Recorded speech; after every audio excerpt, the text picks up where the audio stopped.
What are these things I found in a toolbox I bought at an estate sale? A small glass bottle with a metal part on top and a small wheel. The wheel piece is serrated, almost like the grind wheel on a lighter. The length including the bottle is around 4 inches, and I found 2 of them. I'm guessing it's used like a marker, but for what purpose? I can only guess. Any ideas? It's a master painter's striping tool, made by the MB Corporation of Springfield, Ohio. It's a tool for doing even-sized paint stripes, likely from the 1950s to the 60s, and first patented on January 22nd, 1935. The paint goes in the glass bottle, then adjust the guide wire gauge to run along beads, moldings, straight edge, etc., with interchangeable wheel sizes and paint bottle. They were used in auto detailing and in commercial art. They can also be used in furniture restoration, leathercraft, and fabric painting. What is this tin cap with EP Co. stylized on it? I found it in Colorado in the desert, and I have no idea what it is for. Around 2 inches across, there are no threads, very thin, very light, and I don't know the arrangement of the letters. Nothing from Google, but maybe need another set of eyes. My best guess is a snap-on lid for a bottle or some kind of vanity cap for a vehicle. Any ideas? It's the lid of a Pond's face cream. PE is Pond's Extract Company. I have 2 of them still attached to the jar, probably from the 1940s to the 60s. Pond's cream was invented in the United States as a patent medicine by pharmacist Theron T. Pond of Utica, New York in 1846. Mr. Pond extracted a healing tea from witch hazel, which he discovered could heal small cuts and other ailments. The product was named Golden Treasure. After Theron died, it would soon be known as Pond's Extract. In 1914, the company was incorporated under the name Pond's Extract Company. By the 20th century, the company's main emphasis was selling cosmetics products. The Pond's Vanishing Cream and the Pond's Cold Cream were created, marking the entrance of Pond's products into the facial care industry. Today, Pond's is sold around the world. Its largest markets are in Spain and in Asia, including India, Japan, and Thailand. What is this metal extendable tube with a nozzle and 2 corks found in a bin of kitchen utensils at a thrift store? The 2 corks can move independently and freely along the tube and cannot slide off. There appears to be a metal ball on the bottom of the metal tube, possibly to stop fluids from going back. There is text on the metal ring that says Made in Hong Kong 555 brand number 2. Google Lens did not provide any useful results, and I was unable to find this object with Google using terms like extendable metal straw double cork. Any idea what this is and what it is used for? It's a 1920s sprayer for misting or spraying insecticides on plants, flowers, etc. It may also be used for general spraying purposes. It is made to fit any ordinary quart bottle and is attached by simply setting it in the bottle. The sprayer nozzle moves up and down inside another piece on the inside of the bottle. What is this small hollow metal antique-looking vessel with holes and a removable piece? My flatmate's mother sent this in a birthday parcel from Germany.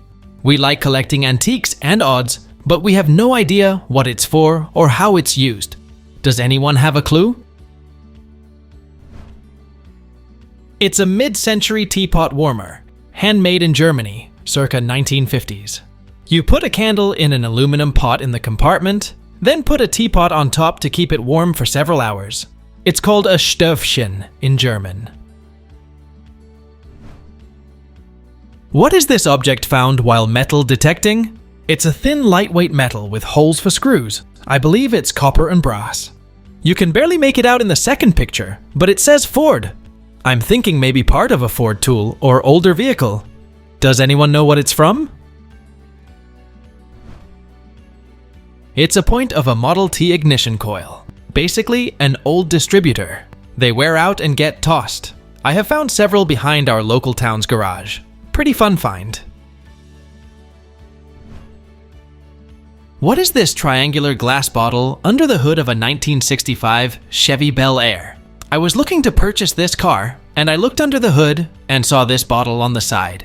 It's made out of glass and fits nicely on the bracket. It's mounted to, so I'd assume it is original. Any ideas?